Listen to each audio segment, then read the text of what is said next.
Hey everyone, SeatGeek has become one of my official sponsors on this channel.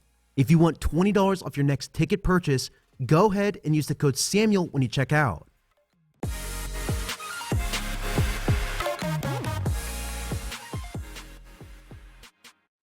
Over the past couple of years, and even dating back to one of my earliest videos on this channel, Doug Baldwin has been one of my absolute favorite players to watch.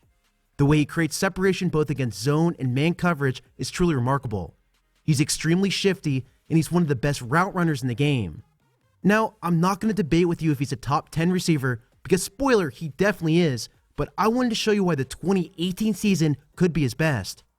If you don't follow the Seahawks that closely, they've made some pretty key moves this offseason.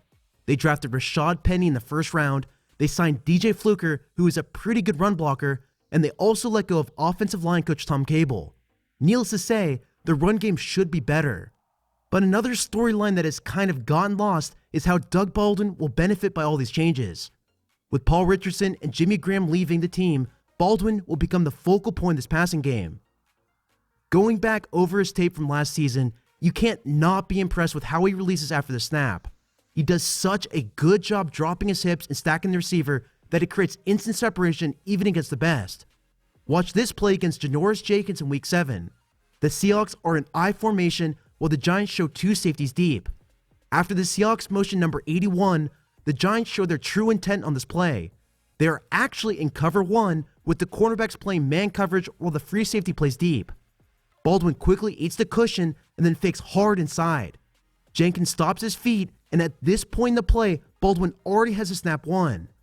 Baldwin uses a club swipe move to get up the sideline, and Wilson's trust gets rewarded with a big gain on the throw. Speaking of trust, this is a big reason why I think Baldwin is gonna have a huge year. The offensive line is far from good, as everyone knows by now, so the wide receivers are gonna have to adjust.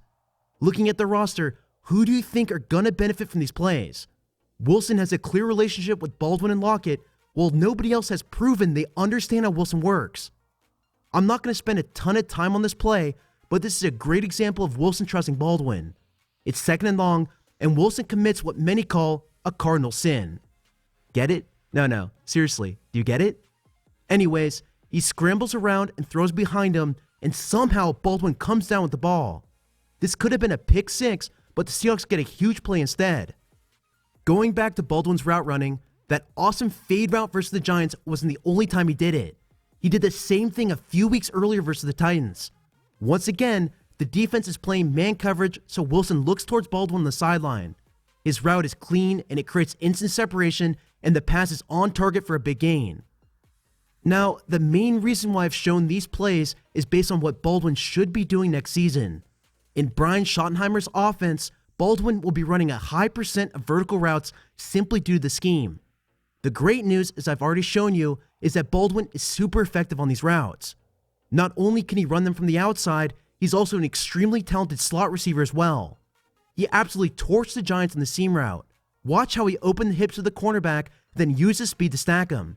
This is a beautiful route, and I'm really looking forward to seeing more of this next season. Outside of releases against press coverage, Baldwin excels against off-man as well. Versus the Eagles, Baldwin lines up in a trips bunch on the left. After the snap, he steps on the toes of the cornerback, uses a nice subtle head fake in order to get him open his hips, and then he flattens his route to the sideline. Too many receivers will break diagonally at this point, but because Baldwin breaks horizontally, this is what creates this huge amount of separation.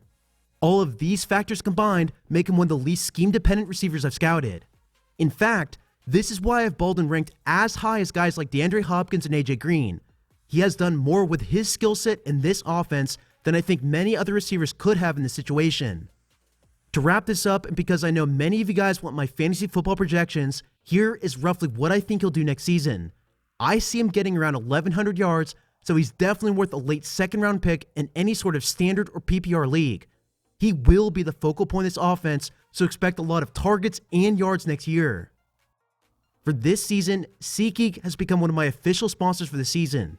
If you aren't familiar with their website, they do such a good job showing you what deals are the best per section. I'm already debating buying tickets for a couple of games this year. So, if you want a $20 discount, make sure you use the code Samuel as you complete your order. Again, this code is only available to viewers of this channel, and this promotion will end soon. Thanks again for all of your patience and for being awesome fans of this channel. I really do appreciate all of your comments, and if you want my latest news, make sure you follow me on Twitter at Samuel R. Gold.